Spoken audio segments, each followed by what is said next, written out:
people are like, oh, there's no way you get to do this. Like, this is a dream come true. And for me, it's like, it's the closest thing I'll get to like a National Geographic photographer. I had that same thought. Yeah. And it's the coolest thing ever where like, yeah, people are like, you get paid to do all this cool stuff. But it's just like when you're passionate about people and wildlife and just so many cool different things, and then you get to do that.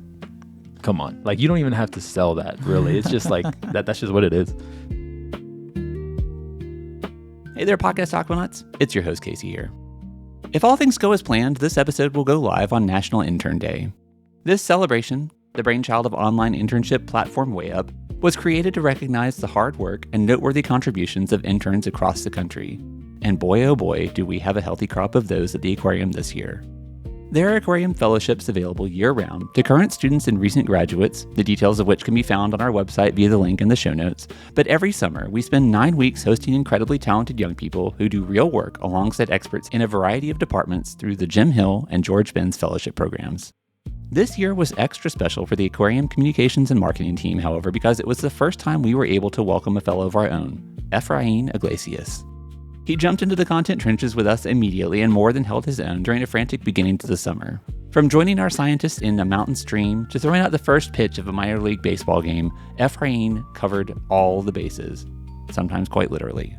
In this episode, Efrain joins me in the studio dive cage to discuss his experiences during his fellowship, the beneficial feedback loop fellows and interns create with their host organizations, and why his time with us has even his little brother hoping to apply in the future. So, let's all hoist one to a jolly good fellow and dive right in, shall we? On with the podcast.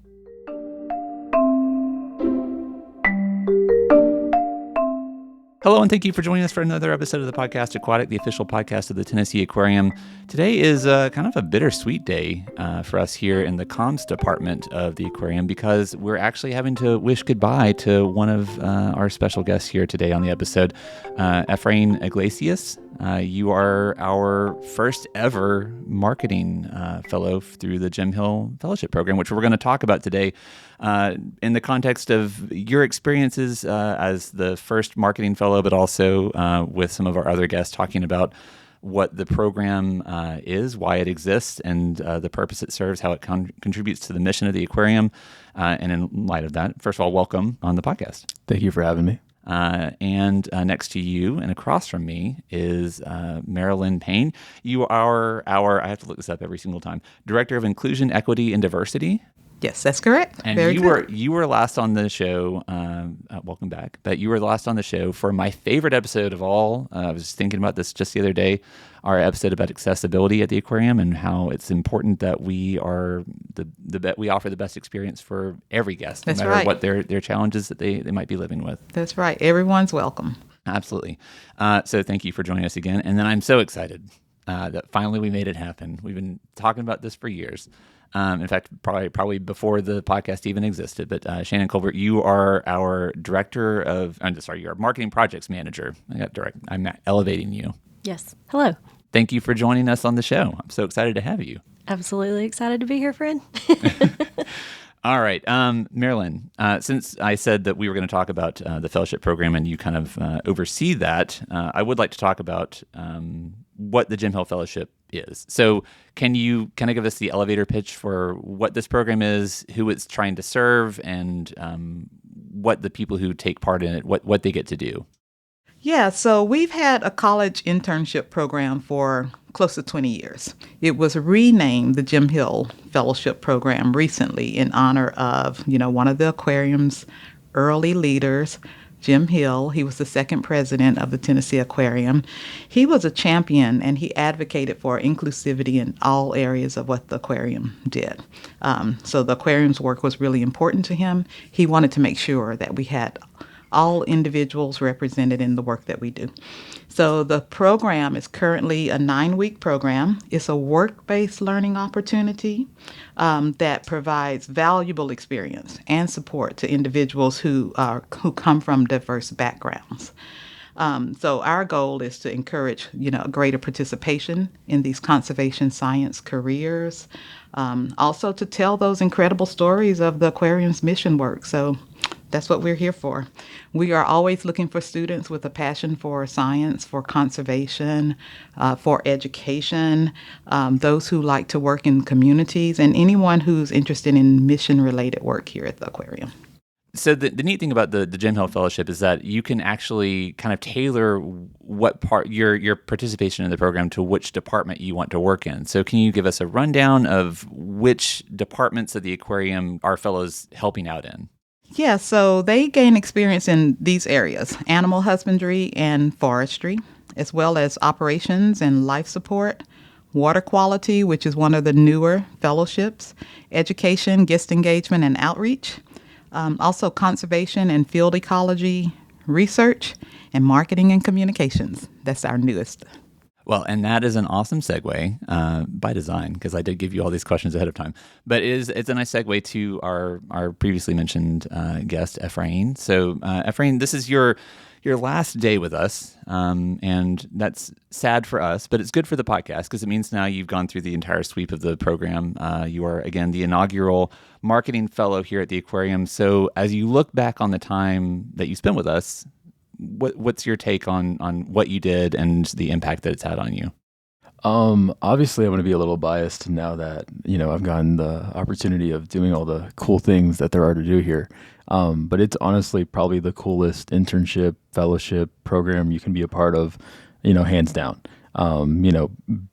Being, the first, it was like a lot of nerves because you have no idea, is there going to be like a program or like, what is the pacing going to look like?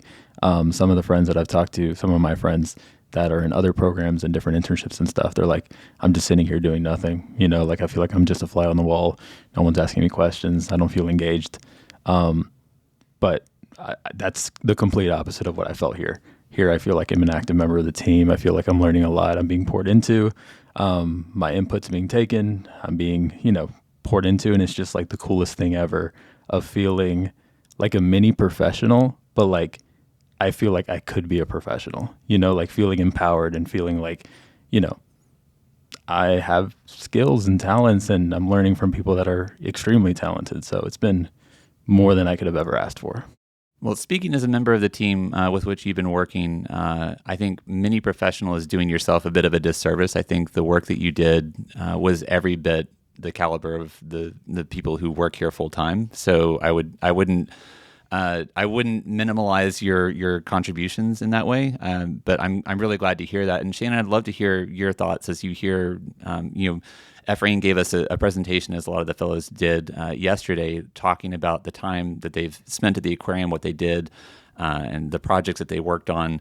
What are your thoughts? Because this was a test for us too, as a department, about hearing what he's had to say and the experiences that Ephraim had. How does that make you feel, and what does that tell you about the future potential for this fellowship as far as our team is concerned? Yeah, first, let me just agree with you on the mini professional.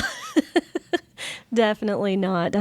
Ephraim, from week one and on was part of the team, and we're a team that can be tough to catch up with most of the time. So, true facts. We didn't take a pause, to really orient him that much. I mean, the week he started, we were like, here's what we're working on this week. Here's what we got to go cover. Here's what we've got to get published. And he ran with us the whole time. So I also agree with you on that. But yeah, there's a reason, this is our first year, even though the program has been happening for so long. And that is that we always have been hesitant, that we would be able to provide an experience that was worthwhile for somebody, knowing that, we're all running in 1,000 different places at once, because luckily the aquarium is so full of incredible stories that we have to stay on top of and make sure we can tell in the best way possible. So we never wanted to, provide what he just described as, somebody sitting here and us not really having time to engage with them. So we wanted to really make sure we could build something where someone could get the most out of it. So seeing your presentation yesterday, Ephraim, was... I think there were a few of us tearing up in the audience, just hearing your perspective on it. So We've got so lucky this summer. Absolutely. Oh, yeah. Very hard act to follow. Yeah. Thank you guys. Thank you. I think it's going to be exceptionally difficult when the time comes for next year's class to roll around for someone to try and follow the performance you put in. So you're going to definitely be missed. But Marilyn, I'd love to get your thoughts too, as you hear what Ephraim was saying about his time. What does that tell you about not just specifically the marketing fellowship, but the success of the overall fellowship program, the Jim Hill Fellowship Program? Is it doing what it needs to do? Absolutely. One of the goals of the program, of course, we would always want to measure the success by how many former fellows we have on our team. But that's just a secondary goal, because what we want is professionals in the zoo and aquarium space, or education space or conservation space, that can tell those stories. And so that was one of the reasons that we pushed for a marketing and communications fellow for many years.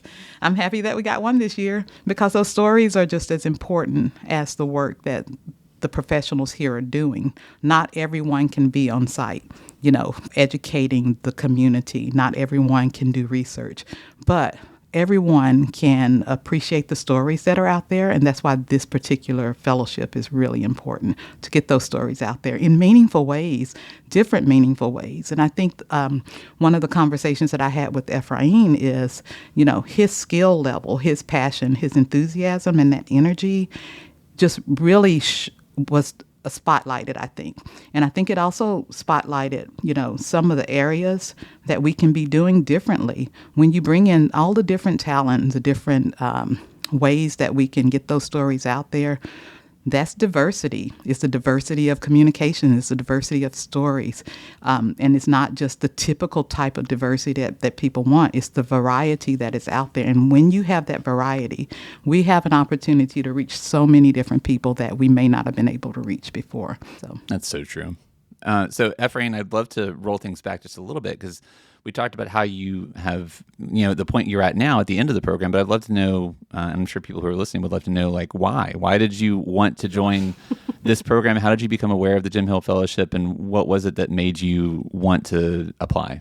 Let me see. I'll just put it plainly. I would not consider myself in any way the set example or like poster child for someone that would want to apply at first. I came across it on LinkedIn just as okay, this is something I can maybe do with my summer. But I threw my name in the hat, and it felt just like that. It felt like there's no way that this actually amounts to anything. It just feels like a shot in the dark. Let's see if anything were to happen. And then I get an email saying, hey, from Shannon, just being like, hey, we got an interview. And I was like, oh, snap. Okay. So, and then from that point on, it got to the point where in the interview, I told Tom during our interview, he asked me what my favorite animal was. And I said a deer. So, which just goes to show just how not aquarium coded, the Gen Z language, but aquarium coded I am. Tom is our VP of comms and marketing. So our boss is our boss, big boss, I guess. Yeah. And I mean, assuming if you're applying and interviewing for an aquarium position, you would at least do your homework and pick a fish or a turtle or something. But my mind did not go there immediately. So. Well, Tom is the type who basically any kind of wildlife, he will immediately pull the car over, screech to the side of the highway to take a picture of it. So he probably didn't even think twice about it. But I will say, I do, as Marilyn mentioned, I have a passion for mission-based marketing, for mission-based messaging and storytelling. So for me, it wasn't just okay, let me see what I'm going to do with my summer, and this just happened to be the cool, shiny thing to do. No, it was genuinely I read into the mission, I read into the purpose of this place.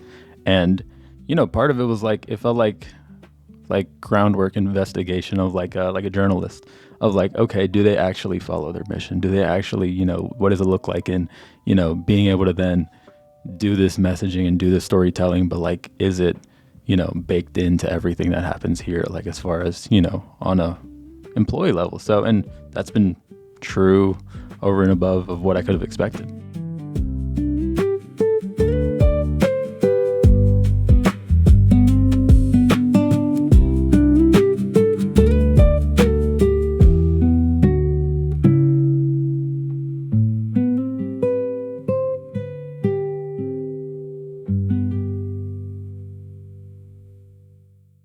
I remember when I did my internship out of college, and I'm saying internship as if it's the same thing as a fellowship. I'm guessing they're more or less interchangeable. I mean, I was working at a newspaper doing essentially, I was being a mini professional. Yeah.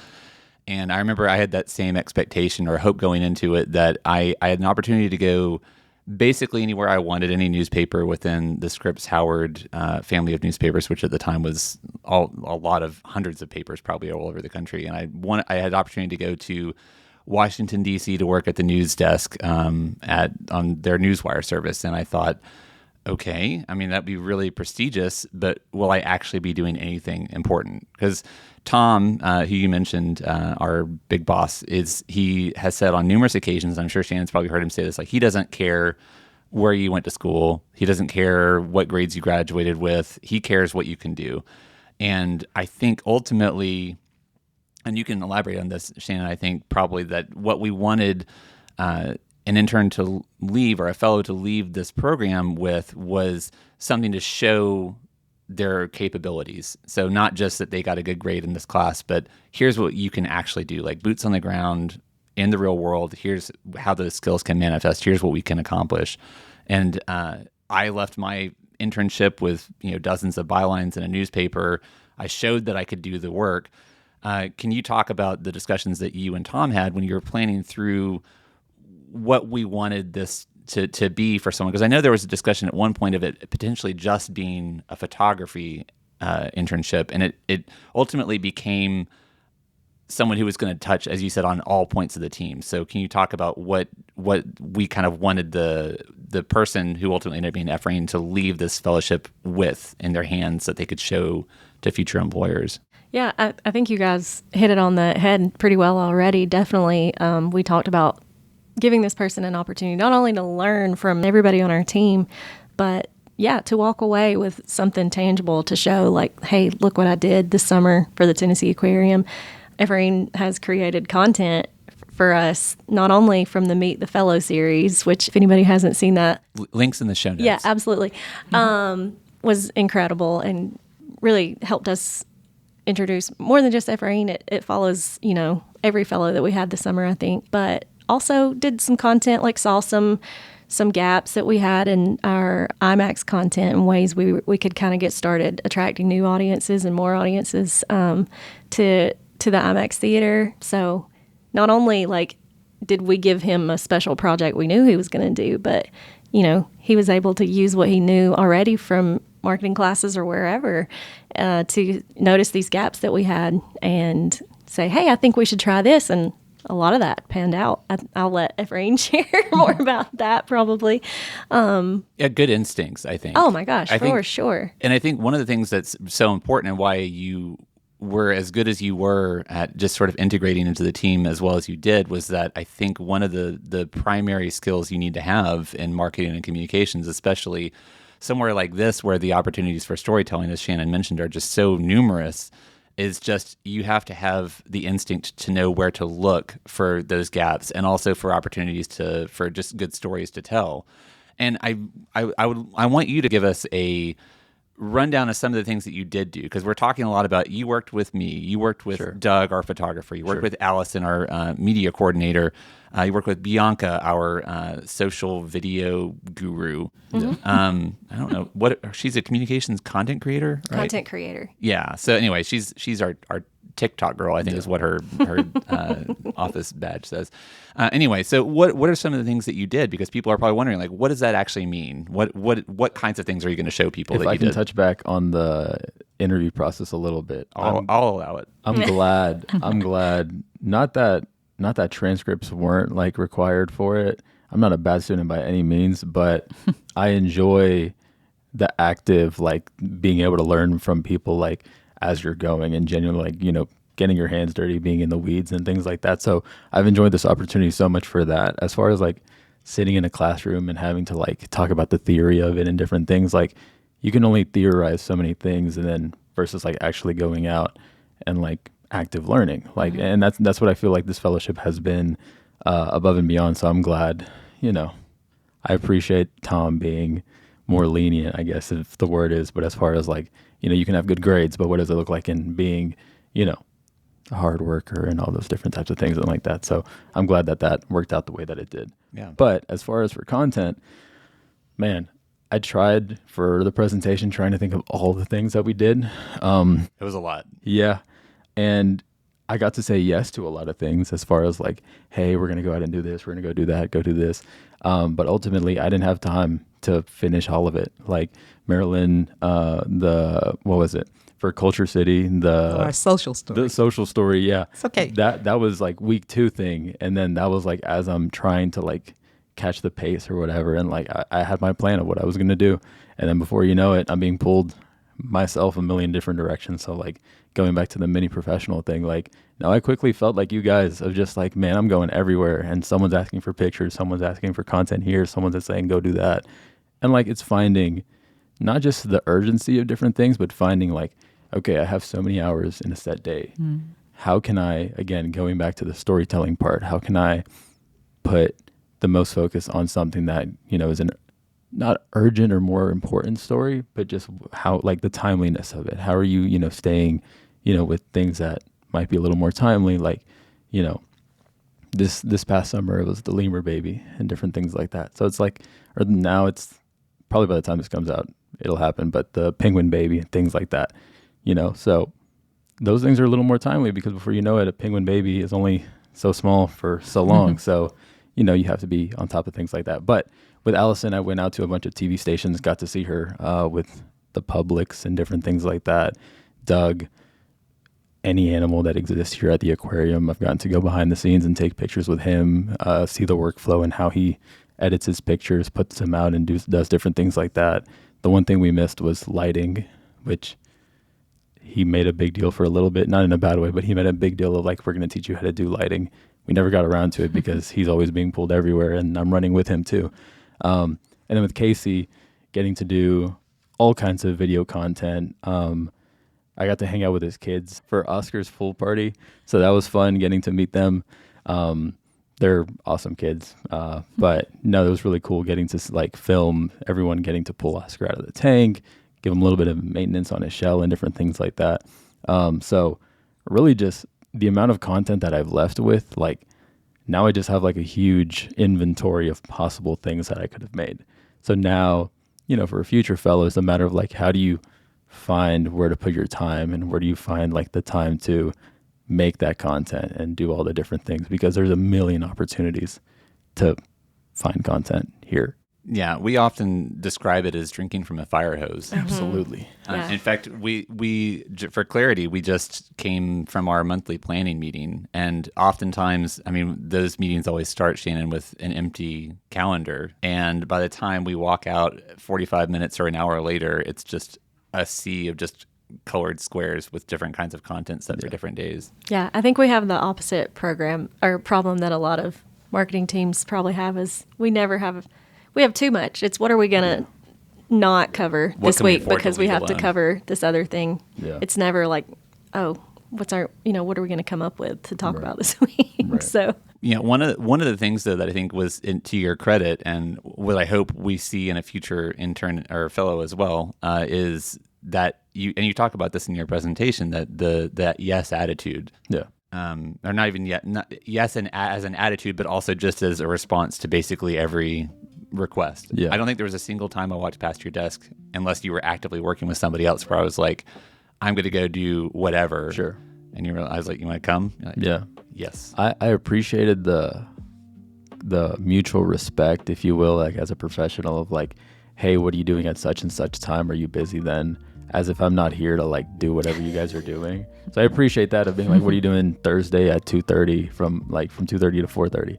And I'm like, really, like you're asking, so it's probably going to be whatever you're doing. So, Well, I mean, you were working, like you said, you were working on content. I respected the workflow. there were times that I did have to learn to say no. Like that was the hardest part of like, there were a couple times with UKC where like we would be out doing something and like I would want to get that content. But then it's like, I also have 2 other things that I'm still working on and it's Thursday and it's supposed to go out tomorrow. Mm-hmm.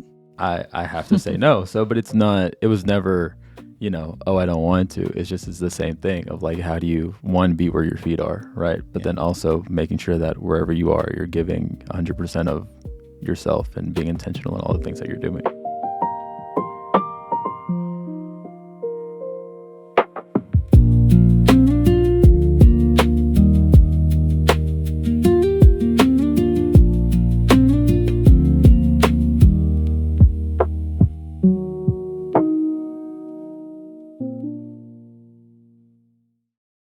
As you look back, what would you say was the greatest, since we're talking about things that were kind of difficult, what were the greatest challenges that you didn't maybe anticipate coming into this?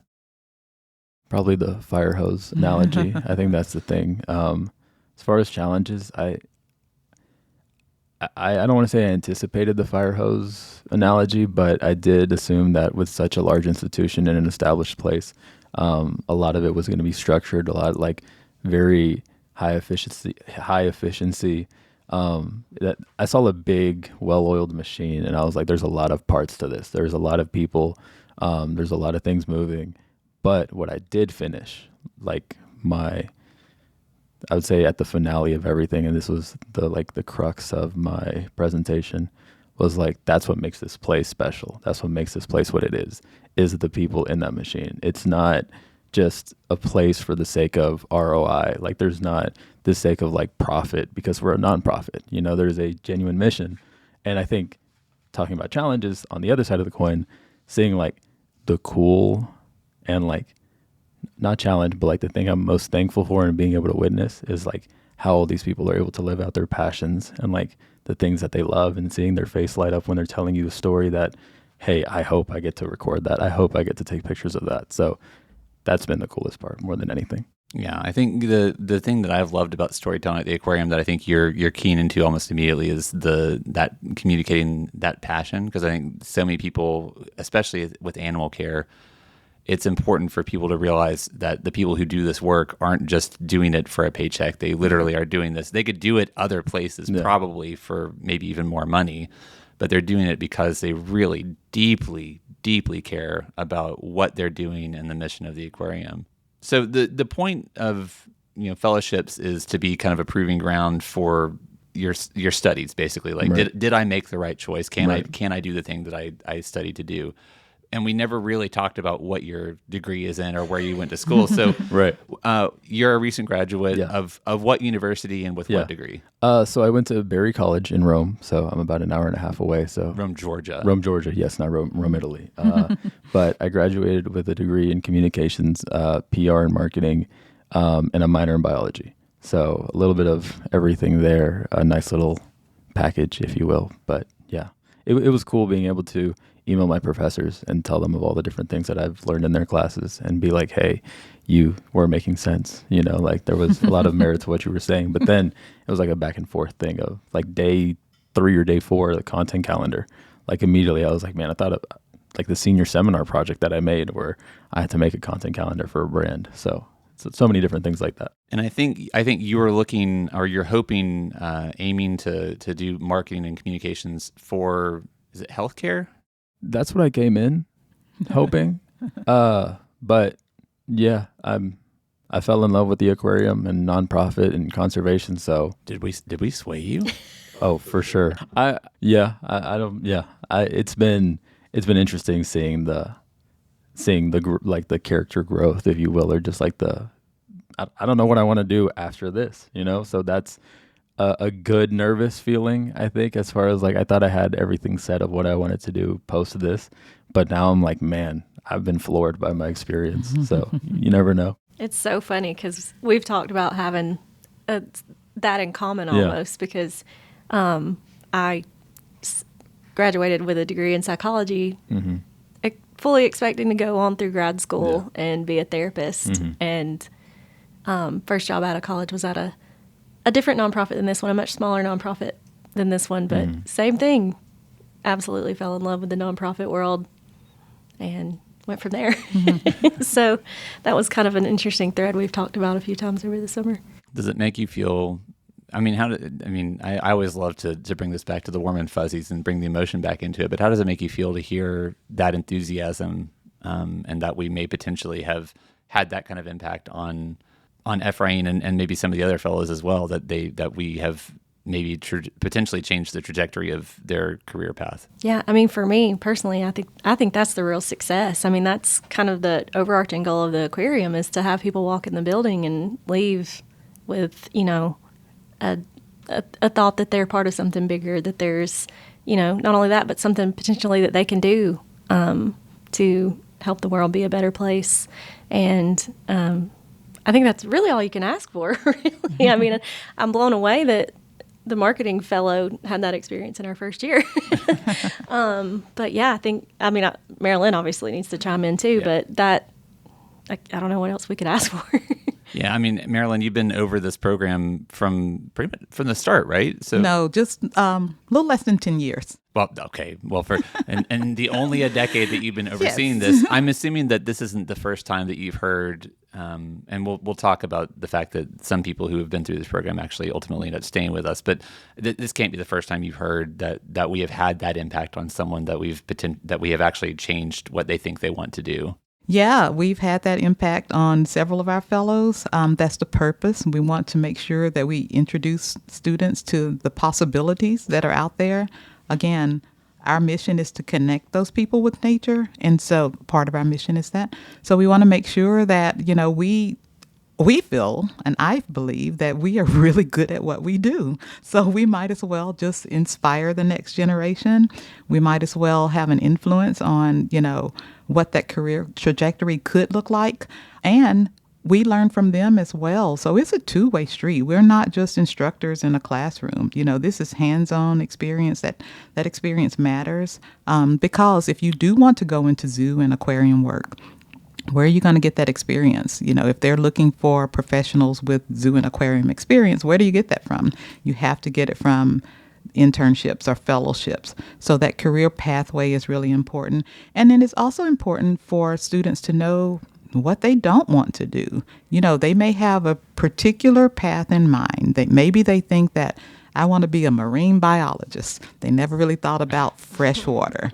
And then freshwater is a completely different opportunity for them that they didn't realize. Students who come in and realize these small little very important creatures are worth saving, and they're not necessarily the big charismatic animals. But that's what makes the difference, I think. I think just the exposure, the opportunities, the hands-on experience, and then just being inspired to go out and do something different or changing the path that you thought you were going to be on. Well, I want to take a quick break and then bring in a secret special guest who's been sitting in the room the entire time. But before I do that, since Shannon, that will mean that you will be cycling out. Do you have any parting thoughts about this inaugural marketing fellowship, your hopes? Wow. Lovely. No, pretty sure today. I saw lightning. No, that was lightning right over there. Oh, that was lightning? I saw Okay. it. I didn't see it. I saw something this way. All right. Well, Rude. Let me Wow, ask. Let me ask. Shannon, what an let me ask- exit. Let me ask that again. All A right. dramatic exit. Right. She's a wizard. All right, Shannon. What are your thoughts as you leave about how this first year went, and maybe the potential this has to grow and impact and help our team to grow in years to come? yeah, man. It's a big question. On the spot too. I'm still a little frazzled from the lightning strike as well. No, I mean, again, I cannot see how it could have possibly gone better this year. Definitely been taking notes myself just across the time that Ephraim has been here, as far as, things to remember more next year, since it was our first time, things to remember to tell the person more up front, or, things just, it might have been cool too to remember that we're doing this or build this in. So definitely help to just improve the process for next year and years to come. But yeah, it's really been cool to kind of watch the rest of the team and how just our team dynamic changed over the summer too. And a lot of people got the chance to, train part of their job for somebody else or things like that. So it's just been cool to have him along for the ride overall. And I think I've told you, we've already kind of had this conversation over exit interview and everything else, but we really lucked out this year. I cannot say that enough. So Yeah, that's true. Yeah. Very true. I got to teach Casey a lot of things too. You have to edit out the sound of my eyes rolling in my head. You did. I will say that I told Shannon this, that actually I felt compelled to work harder to be better at my own job because you were already so capable coming in, that it really there was this expectation, I think, that, I'll know more about video editing, or there'll be the floor would have been much lower than it ultimately ended up being for what skills you had coming in. So it really did push me to be better at my own job. And as Shannon said, training somebody to do what you do makes you look at your own job in a different way, which is ultimately one of those feedback loops of benefit, that you're benefiting, but we're also benefiting. So anyway, I think that was beautifully said, Shannon. And I will go ahead and wish you a fond farewell on your inaugural appearance here on the podcast Aquatic. But thanks so much for being here to send Ephraim off and to talk about this important fellowship program. Thank you. I've been a silent cheerleader for the podcast the whole time. And Ephraim, so excited to have you here. I'm really sad. Well, I'm not thinking about it yet. I haven't thought about it. We'll miss you. Literally going to leave to set up the conference room for snacks and celebration for the last day. So, Yes. yeah. Thanks, Casey. You're welcome. All right. We'll take a quick break. The Tennessee Aquarium's podcast Aquatic is made possible by support from the Tennessee Conservationist, the official magazine of Tennessee State Parks. Each issue is filled with fascinating stories about Tennessee's native species, rich history, and unique culture. It's also your guide to exploring state parks and planning your next outdoor adventure. Subscribe today at tnconservationist.org.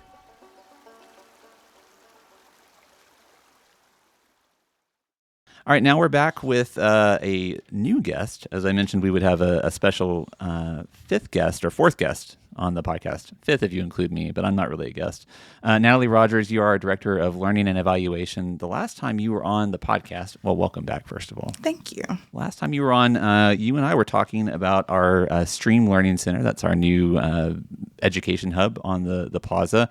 And I believe Marilyn brought you on because I wanted to know, we've been talking a lot to Ephraim about the fellowship program, but there are obviously a lot of other participants in the program. And I'm assuming that because of your role in evaluation, you have been hearing a lot of end thoughts about the program from the other participants. So what are you hearing from our other fellows about their experiences? Because they can't be on here to talk. So what are they saying? Yeah, absolutely. I was telling Marilyn about my exit interviews. All our fellows go through exit interviews so we can get a good understanding of what this experience has meant for them, but also seek out opportunities for improvement, which is something we should always be constantly thinking of.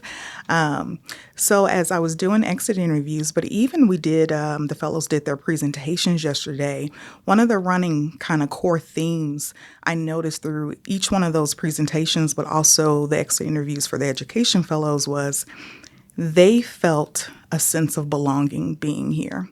They felt embedded in our culture, which means for me, which is so important, is for them to truly engage in the work we do, they have to have a sense of belonging. That's part of the reason why this experience has been so meaningful for them. So if we're talking about connecting all people to our mission, that sense of belonging should be one of our core values, right? And so hearing them all talk about their experiences and even just the nervousness maybe on the first day and overwhelming feeling of just learning so many new things, they felt a sense of ease before the week was out. And I think that speaks volumes about our culture here at the aquarium and the staff and the volunteers that we have here that makes that culture feel that way, right? Because it's not easy. It's a lot. We're asking of them. We're throwing them in. You all talked about, you felt like you were drinking from the fire hose all the time. I'm sure the education fellows felt the same way. Oh, Water undoubtedly. quality, all of them. But we made it fun. We made it meaningful. And we heard their perspectives and their voices felt empowered to be able to exact kind of the change they want to see as well. And I think that's what this is all about. It's one of the, I think, most important pieces to this internship is being able to be exposed to all these different experiences to learn more. But if you don't have a sense of belonging and feel like you're a part of it, all of that is for nothing. Yeah. Well, and I mentioned that feedback loop of the benefit that we are reaping in our department from working with Ephraim, and I'm sure this is probably true in other departments, that there's a give and take. Marilyn, I'm curious, how has input from fellows informed the program? How has our program, the Jim Hill Fellowship Program, changed because of the things that participants have said about what they wanted to get out of it or what they did get out of it, things that we could do better, things that we should continue to do? Yeah, very much so. Early on, we would receive feedback about, more mentorship, more access to some of the professionals here.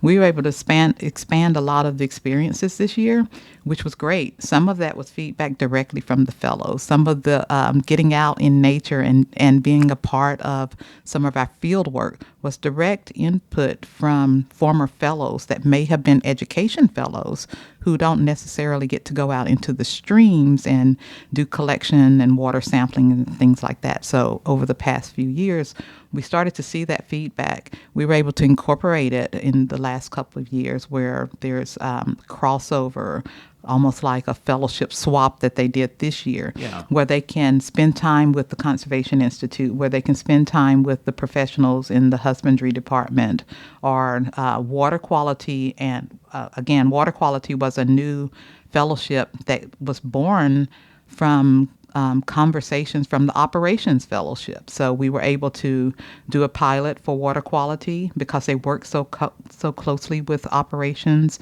as well as with the husbandry department. All of those skills are kind of intertwined. We've had fellows to come back for a second summer because they started out in conservation and then maybe they came over to operations to learn more about the inner workings of the aquarium, so in closed environments versus out in nature. But we get that type of feedback all the time, and we try to listen to that feedback. And if we can make that happen, we do. This year, we were able to expand an experience for one of the education fellows. She got a chance to shadow our conservation veterinarian, which was great. We've never had our fellows shadow the veterinarians before. So again, when we get that feedback, and when we get fellows who are interested in doing other things, if we can make those things happen, we do try to include it. We can't include everything because we only have 9 weeks because they still have to learn their divisions. But, I think it was very worthwhile. Yeah. And as you've mentioned, the water quality, we've added the operations since I've been covering this or been aware of this program. Are there opportunities for other places that we could have fellows? I mean, I was talking yesterday with our VP of guest services. Is that Michael's title? Yes, guest experience. VP of guest experience. Yeah, VP of guest. Anyway, I was talking with Michael, who's our VP of guest experience, about the potential for us having like a visitor services fellow or somebody working with, I think, actually with evaluation. Mm-hmm. So do you see potential for this program to grow into other areas? I'm always looking for it to grow. Our CEO, Andy Wood, will tell you that I want to expand it, and I do. I always want to expand it. I got approached yesterday by our sustainability coordinator, which is a new position here, and we were looking at options that, perhaps that might be another opportunity to bring a fellow in because sustainability is so important to what we do, particularly in our facilities, in our research work, in our conservation work. So I can see so many opportunities. I can see additional opportunities in the marketing department. I see opportunities in the education department. So we will assess the program again this year. I will talk with the managers. I will get their feedback as well. We do get feedback from the fellows in their one-on-one exit interviews. We get a separate feedback. They give me separate feedback about their overall experience, how the recruitment went, how their housing went, all of those benefits that they receive. We want to know about those as well. But then I also reach out to the managers to see what could we do differently. How can we expand? Or, how can you tweak what the process was in your department? How can we recruit earlier? I think that is part of a challenge. How can we recruit students a lot earlier? By the time spring comes around, many students already know what their internships are going to be for the summer. So, so there's some challenges there, and we'll take a look at those things.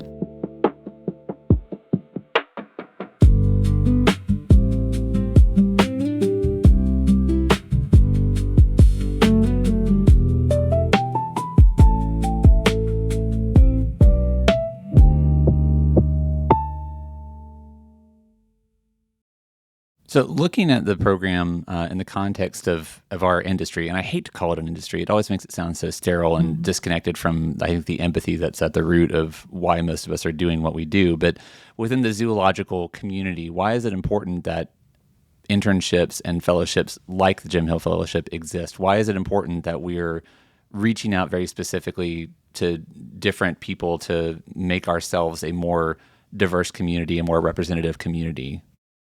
Yeah, I could say that it's important because we want to hire the brightest and the best. But realistically, the Tennessee Aquarium cannot necessarily hire every fellow that we bring on board. But we can influence, the types of professions that are advancing the mission of the Tennessee Aquarium and other accredited zoos or aquariums. So even if it's not in our organization, if we can influence that in other areas elsewhere, that's a primary goal. We want to have that connection with nature. We want to bring people into our stories. We want to bring people into our facilities. And by having a fellowship like that, it just introduces students to all of those possibilities. How can they go out and literally change the world in meaningful ways? We want to be able to do that. We want to be able to say that we had a role in that. Natalie, did you have anything to add to that? No, I just would say that this experience, I think not just for the fellows, but also for our staff and volunteers, is very meaningful. Once again, listen to their presentations, listening to their exit interviews, and just the feedback they've given over the course of the 9 weeks, seeing them grow. So from the first day, from interviewing them to having them first day on board and seeing them now as they're leaving, and seeing their professional and personal growth and hearing them talk about that. I think that's also what makes this program so amazing and important. So we're always excited, and I have tons of ideas of expansion, so you just wait to that meeting. But, I think having this type of program is so important to the work we're doing. To be able to have diverse representation sitting in our tables, connecting people to our mission, right? And that's to be able to protect our natural spaces.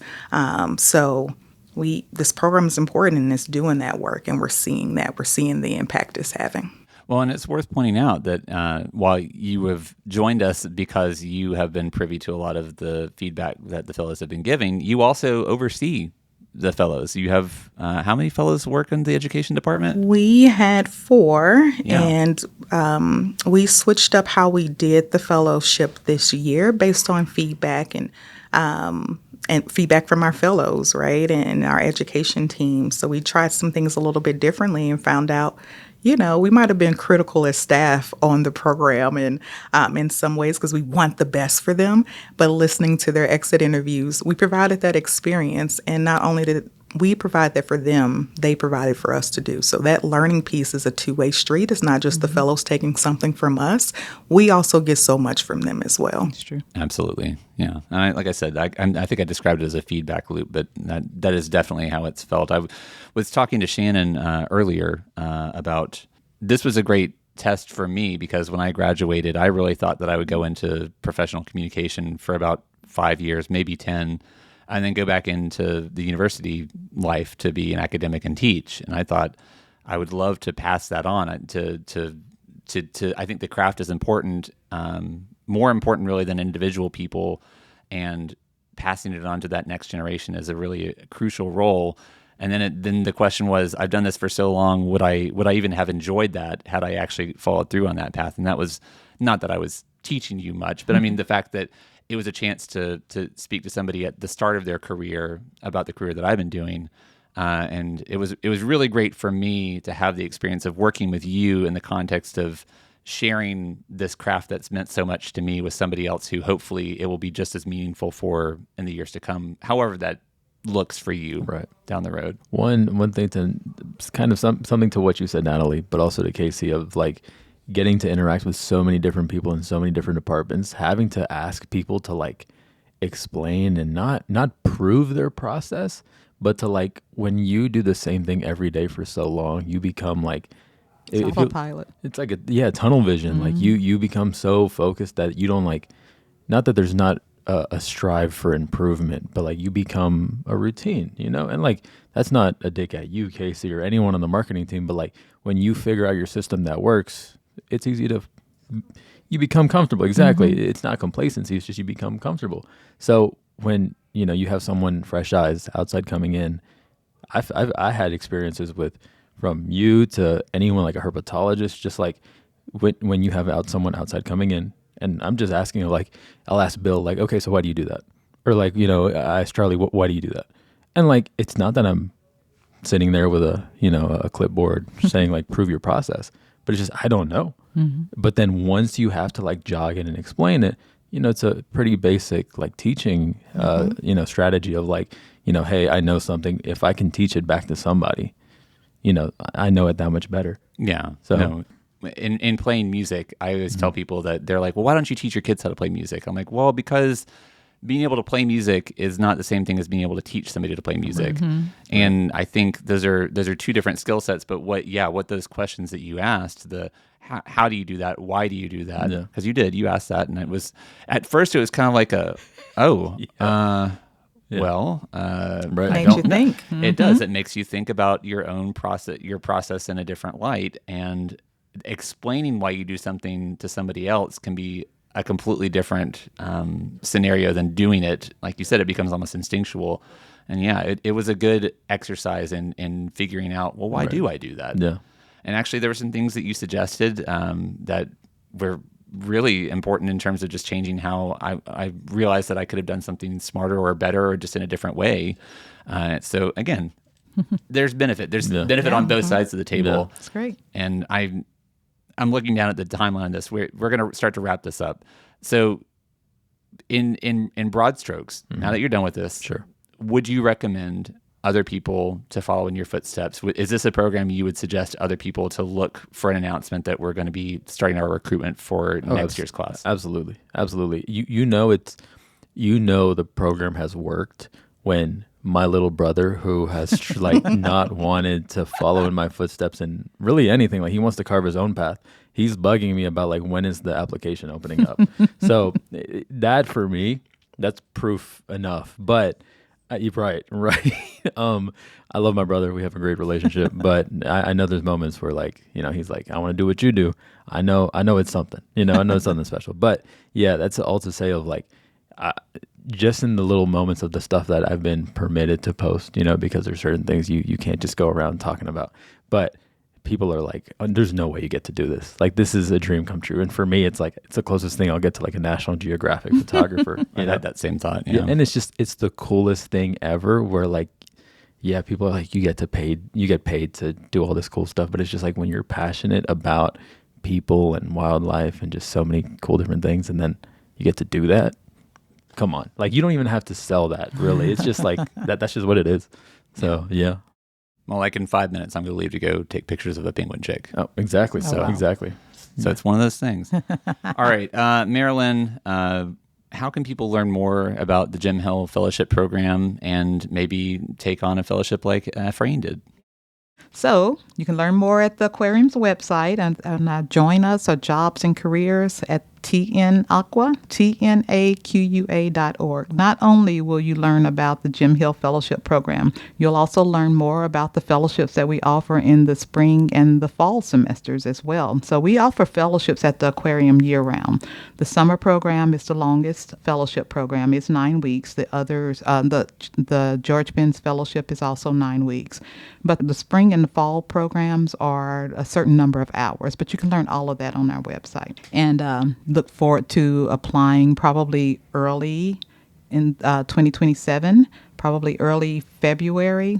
We will start the recruitment process. Typically, we recruit on several job boards, not only the Aquarium's website, but LinkedIn, Indeed, many of the college job boards. We reach out through Handshake, which is the kind of the job board for most colleges and university.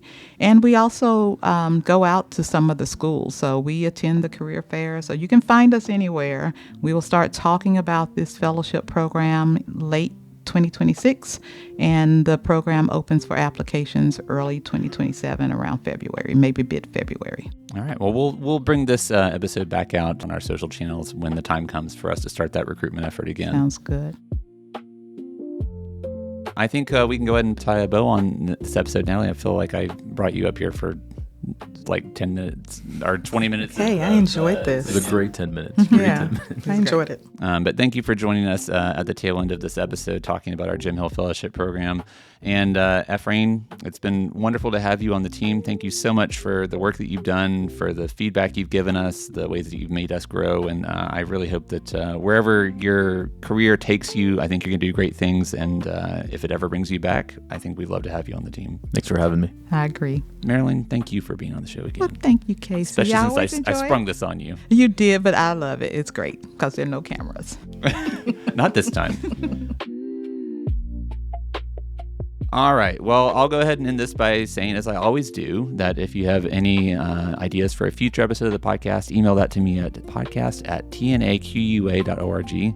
If you have a question for an expert like Marilyn or like Natalie or like Ephraim, go ahead and email me at the exact same address, podcast@tnaqua.org. And while you're online, leave us a rating, or if you have a little bit more time, write us a review. Those are both free and easy ways to support the program. Ephraim, I can see you sitting over there waiting for it. So do you want to say it with me? Yes. All right. In the meantime, until next time, remember that Every drop matters.